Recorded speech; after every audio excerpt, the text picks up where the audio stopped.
আসসালামু আলাইকুম প্রিয় শিক্ষার্থী বন্ধুরা, আজ আমি তোমাদের সাথে পঞ্চম শ্রেণী গণিত বইয়ের 54 পৃষ্ঠায় এই যে 3 নং দেখতে পাচ্ছ আর 4 নং দেখতে পাচ্ছ, এখানে 3 ও 4 এর যে খালি ঘরগুলো আছে, এই খালি ঘরে কোন সংখ্যাগুলা বসবে সেগুলো নিয়েই আজ আমি তোমাদের সাথে আলোচনা করব। তো প্রিয় শিক্ষার্থী বন্ধুরা, আশা করি তোমরা সম্পূর্ণ ভিডিওটি দেখবে। তো প্রিয় শিক্ষার্থী বন্ধুরা, 3 নং এ দেখতে পাচ্ছ 6 এর 5 আর হলো 9 এর 1 ভগ্নাংশগুলোকে সমহর বিশিষ্ট ভগ্নাংশে রূপান্তর করে তুলনা করি।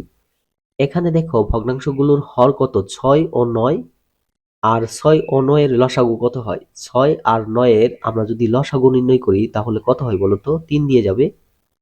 3 দুগুণে 6 আর হলো 3 তিরিকে 9। তাহলে 3 দুগুণে কত হয়? 6, 3 6 কত হয়? 18। তার মানে এখানে হবে কত? 18। এখন দেখো 18 ভাগ 6 সমান হলো 3। তাহলে 3 5 কত হয়? 15। এখানে হবে 15 আর 3 6 18।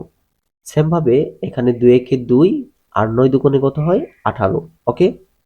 এখন দেখো সমহর বিশিষ্ট ভগ্নাংশ দুইটি কত বের হলো? একটা হলো 18-র 15, এখানে 15 হবে। আরেকটা কত? 18-র 2। ওকে। যেহেতু এখানে আমরা কত লিখবো বলতো? 15 আর এখানে 2। এই যে চিহ্নটা দেখতে পাচ্ছ, এটার নাম কিন্তু বৃহত্তর। তার মানে 15 বড় আর 2 হলো ছোট। তারপরে দেখতে পাচ্ছ অতএব দিয়ে দুইটি খালি ঘর দিয়েছে। এই দুইটি খালি ঘরে এই যে আমরা দুইটি ভগ্নাংশ পেয়েছি, এই দুইটি ভগ্নাংশের মূল যে ভগ্নাংশগুলো আছে সেগুলো বসাইতে হবে। তাহলে দেখো এই যে 18-র 15 এটার মূল ভগ্নাংশ কত বলতো? 18-র 15 এটার মূল ভগ্নাংশ হলো 6-এর 5। তার মানে এখানে লিখবো আমরা 6-এর 5। আর এখানে 18-র 2 এই ভগ্নাংশটির মূল ভগ্নাংশ হলো কত? 9-এর 1। তো প্রিয় শিক্ষার্থী বন্ধুরা, আশা করি তোমরা 3 নং-এর খালি ঘরগুলা বুঝতে পেরেছো। এখন আমি তোমাদেরকে 4 নং-এর যে খালি ঘরগুলো আছে সেটি কিভাবে পূরণ করবে আমি দেখিয়ে দিচ্ছি। 4 নং-এ দেখতে পাচ্ছ 8-এর 3 আর 24-এর 1 ভগ্নাংশগুলোকে সমহর বিশিষ্ট ভগ্নাংশে রূপান্তর করে তুলনা করি। ভগ্নাংশগুলোর হর কত? একটা হলো 8, আরেকটা হলো কত? 24। এবং এদের লসাগু কত? তাহলে 8 আর 24-এর যদি আমরা লসাগু করি কত বের হয়? 2 দিয়ে যাবে। 4 দুগুণে 8, 12 দুগুণে 24, আবার 2 দিয়ে যাবে। 2 দুগুণে 4 আর হলো 6 দুগুণে 12, আবারও 2 দিয়ে যাবে। 2 একে 2, 3 দুগুণে 6। তাহলে 2 দুগুণে 4, 4 দুগুণে 8, 3 আটা 24। এখানে লসাগু হবে 24। ওকে। এখন আমরা এখানে লিখব 24 ভাগ 8 সমান কত? 3।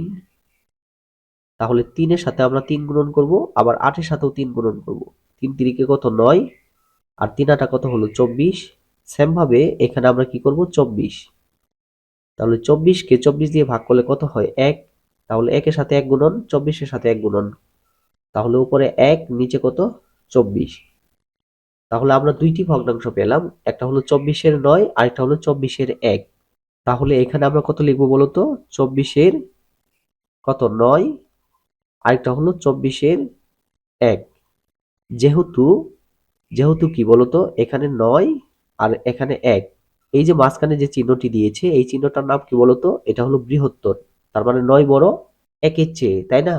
অতএব এই যে দুইটা ভগ্নাংশ আমরা পেয়েছি, এই দুইটা ভগ্নাংশের মূল যে ভগ্নাংশ দুইটি আছে, এই যে খালি ঘর দুইটা দেখতে পাচ্ছ এখানে বসাইতে হবে।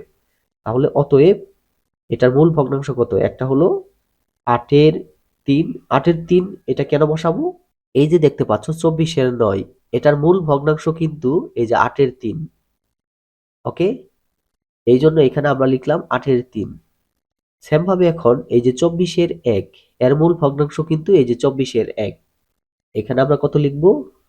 24 এর কত? 1। ওকে।